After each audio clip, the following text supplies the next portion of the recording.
Yes, so we discussed about the structure of ovule or megasporangium. Inside the megasporangium, there is a presence of sporogenous tissue, and from the sporogenous tissue there is development of a large prominent cell. It have a large nucleus, dense cytoplasm, and that cell is known as megaspore mother cell. Okay, like here we can draw, this is a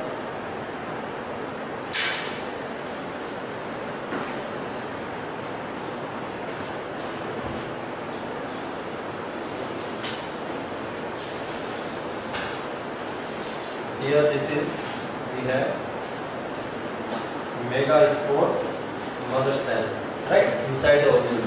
So here this is outer integument, inner integument, presence of nucellus, and inside it there is sporogenous tissue. So please remember, in angiosperm, when there is development of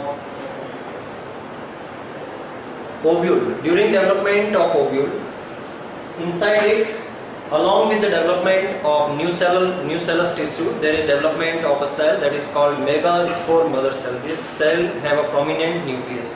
This cell is very large in size.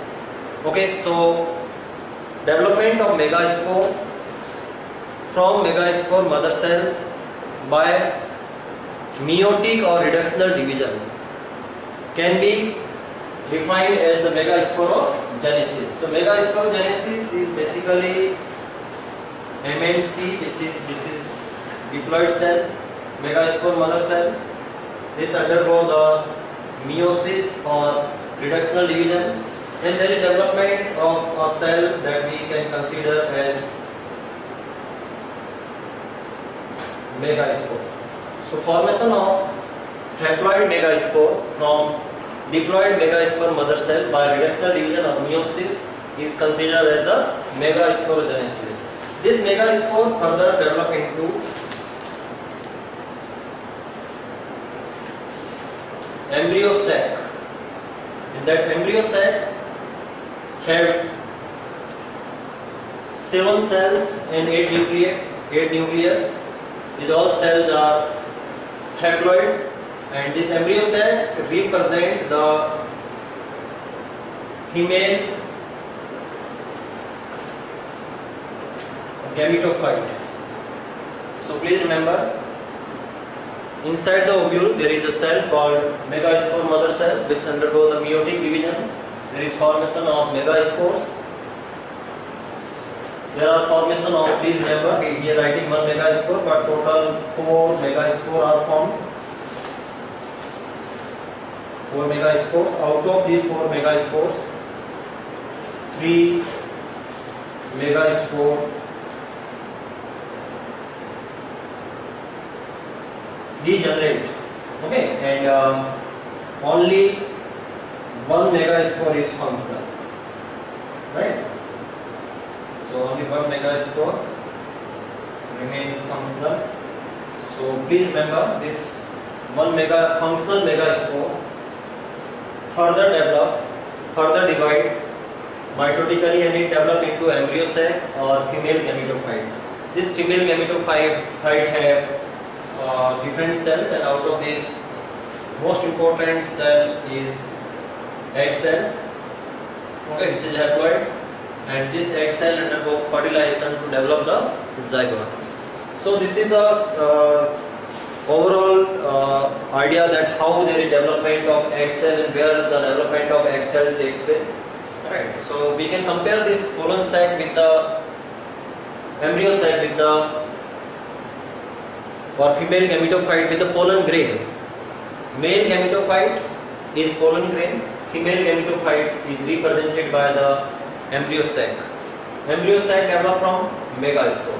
Okay, megaspore or development of megaspore from megaspore mother cell is known as megasporogenesis. Okay, so let's see how the megasporogenesis takes place.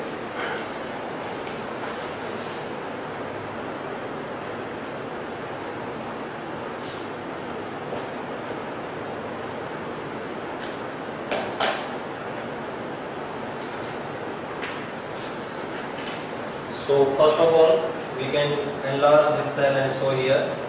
So this is large cell surrounded by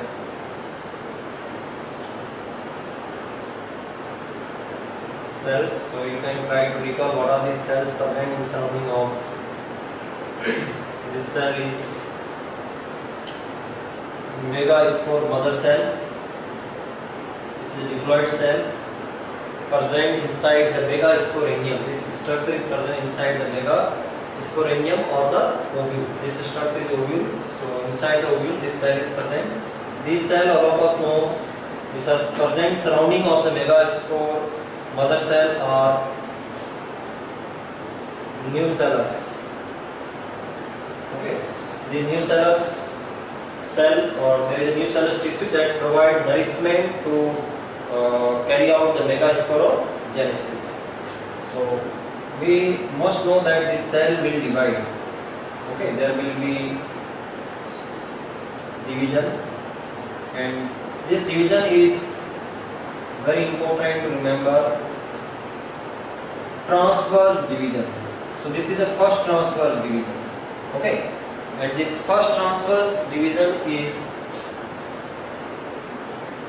meiosis. First, or in other word, we can say reductional division. Reductional division takes place. Okay, the surrounding of these cells are present. These cells are nucellus cells.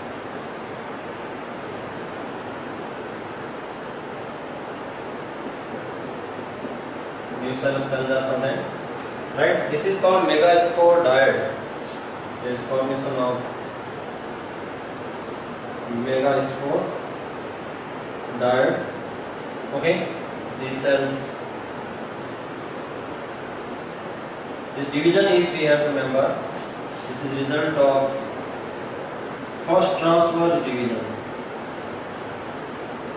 Transverse division. So it is divided like this. That's why we use word transverse division. Followed by it, there is one more transverse division, meiosis second, and there is formation of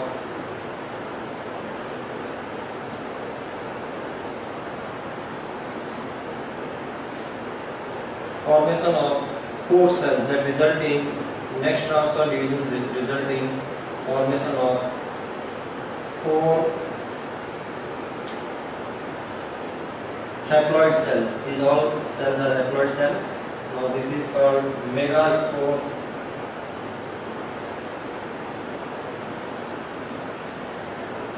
tetrad, and these cells are, we have to remember, haploid cells. This is megaspore tetrad.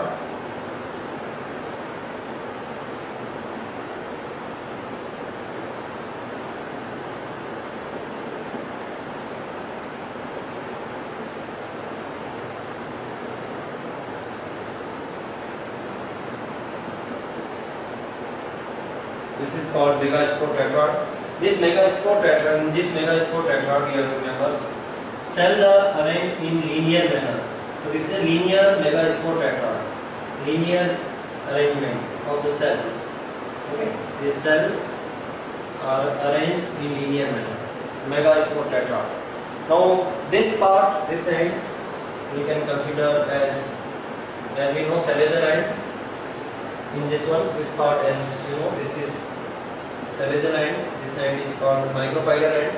So here we have to note that these three cells which are present toward the micropylar end degenerate.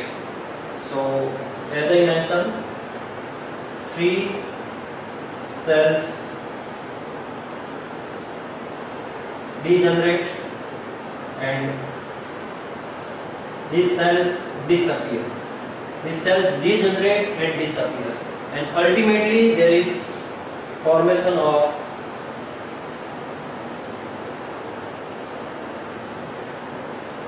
one haploid. This is called, in other word, we can say functional megaspore. So three megaspore degenerate. Only the megaspore which is present at the cellulose end, okay, develop into functional megaspore. So this process in which megaspore mother cell first of all grow in size, it has prominent nucleus, large amount of cytoplasm, then cytoplasm undergo reductional division. Division is transverse division. There is formation of megaspore dyad. Megaspore dyad again transversely divide. This division is also transverse division, and due to transverse division there is formation of 4 megaspore cells. These are arranged in linear manner. That's why this is linear megaspore tetrad. The cells present toward micropylar end degenerate. Only the cell present toward the cellulose end develop or remain as the functional. So that's known as the functional megaspore. So we have to notice here, from one megaspore mother cell, if we have like here 100 megaspore mother cells, okay, 100 megaspore mother cells are present, then how many functional megaspores are formed? Then please remember, there will be only 100 functional megaspores. This is very important. Okay, the number of megaspore mother cell and functional megaspore remains same. Both will be same. If we have 10 functional megaspore, only 10 functional megaspore mother cell, then only 10 functional megaspore we will get. Only difference is megaspore mother cell is diploid and functional megaspore is haploid, because here meiosis takes place. So we know that by meiosis there should be 400 cells, but all of us know out of 4 cells, 3 cells degenerate and only 1 cell develop into the functional megaspore. In continuation of this, let's talk about how this functional megaspore develop into embryo sac.